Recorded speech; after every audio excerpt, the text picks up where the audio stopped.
Hello! To use one-handed mode on your Samsung Galaxy A06, first you have to go into your settings, then scroll down until you find advanced features, and right here you have one-handed mode.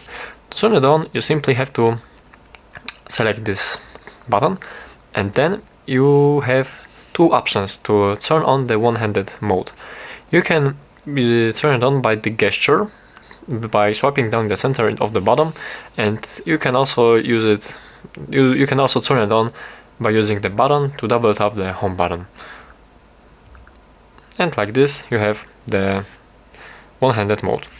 You can adjust your screen size, you can change the position of the screen and select if you want it to be left-handed or right-handed. And simply to go back you have to press the empty space right here. And that's it. Thank you for watching and please subscribe.